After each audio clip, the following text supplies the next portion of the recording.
Hello and welcome to Adventure Alone. I'm back and you can see my face this time because it's been a little bit too long and I haven't had a chance to get my play space up for the war for just another mech war. The actual game part of the game is it's coming along, but as far as war games go, I am excited to play that one, but I haven't been able to, so that's why I haven't had a video out in a few weeks. So you'll have to accept this, I think, if you want to keep up.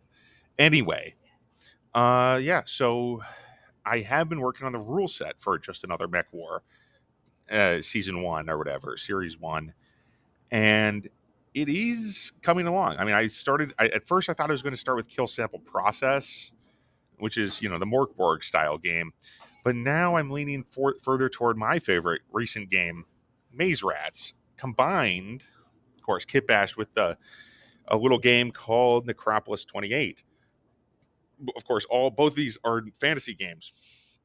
Neither of them is normally used for mechs, but I kind of got inspired by both, and I've been building a mech rule set. Yes, for these two, and it's not just mechs. It's got the infantry, it's got the tanks, the light vehicles, all that stuff.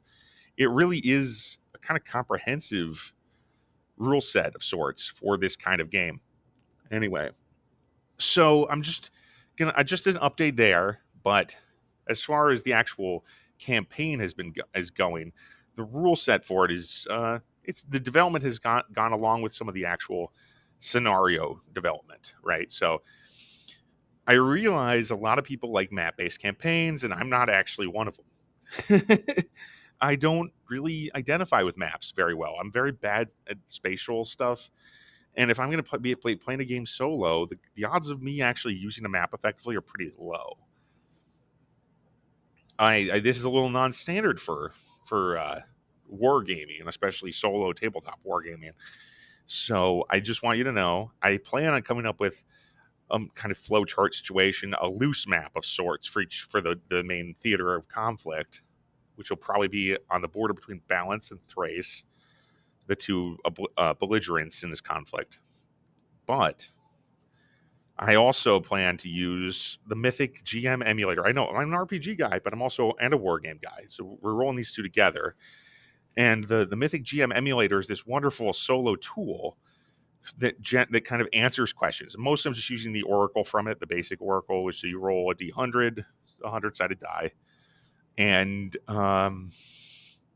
that based on and after you ask a question, you roll a 100-sided die, and based on how chaotic or wild the situation is, it gives you an answer of yes or no, or extreme yes or extreme no. And then if you roll doubles, so if you roll like I did, I rolled 100 at one point when I was doing the asking it some questions for my first scenario for the just another mech war, which is upcoming.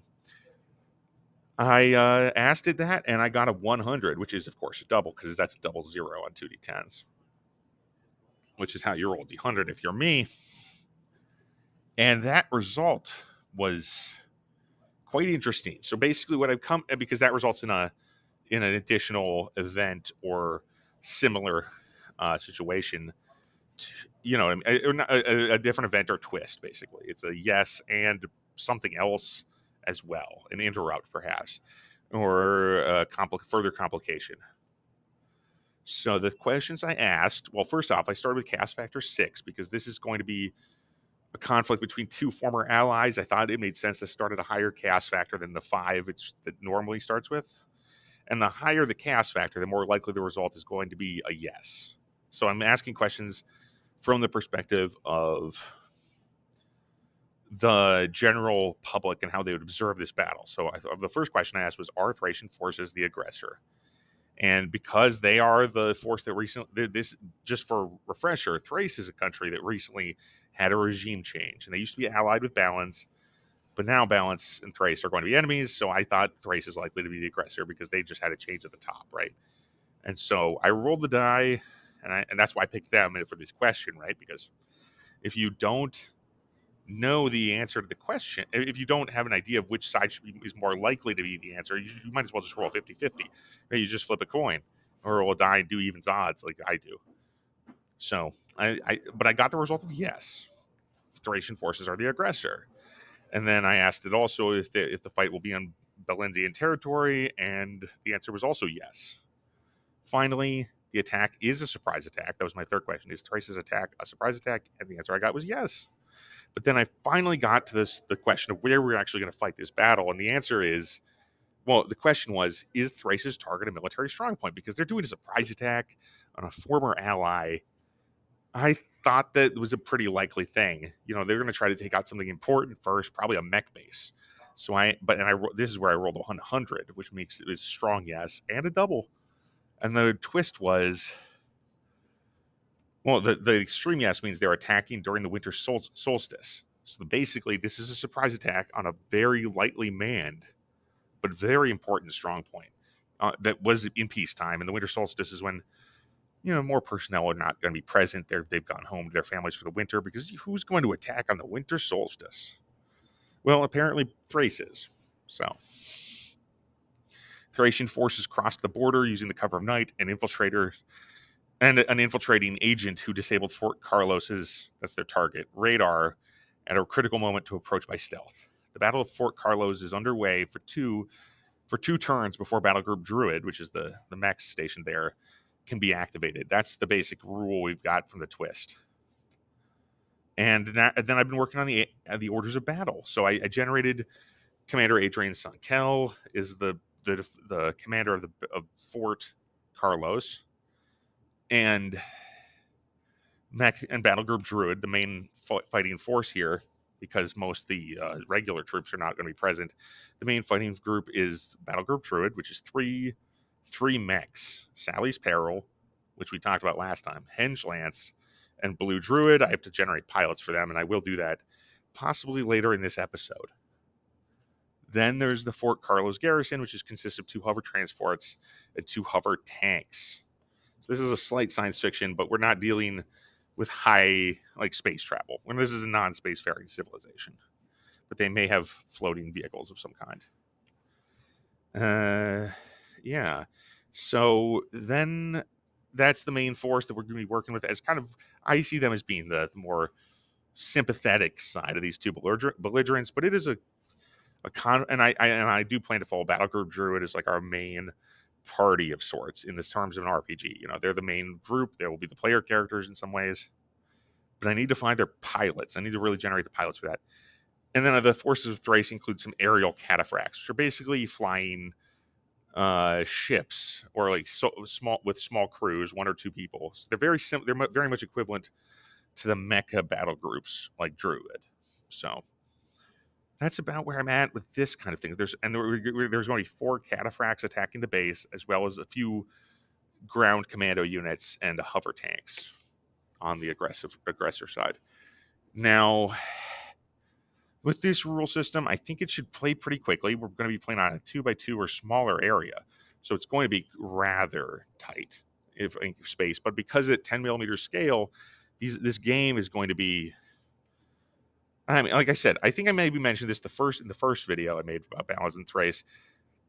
I am inspired by the Attack on Titan anime, because specifically in the way the scenarios work in that show is, if this was a war game, you'd have basically 2 or 3 units potentially that are powerful on each side, and then you'd have kind of ground holding infantry or light units, conventional troops that are not aces or powerhouses or giants in the case of Attack on Titan, that are just kind of there to do missions and hold ground.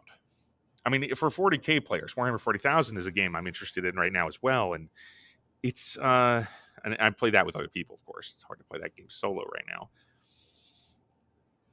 But in Warhammer 40,000, the in 10th edition specifically, which is the edition I've been working on getting into more, the army composition kind of consists of units that fight and units that are doing mission objectives.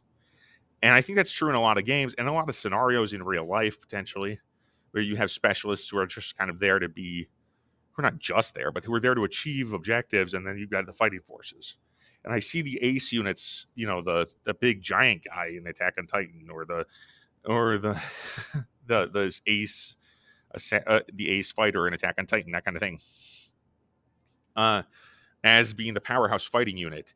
And then weirdly, the bulk units, the units where there's more than one character involved, or like that are not as powerful in combat, tend to be the ones doing the mission objectives, going around and securing supplies or raiding information or whatever. So I think that's kind of where I'm going with this too.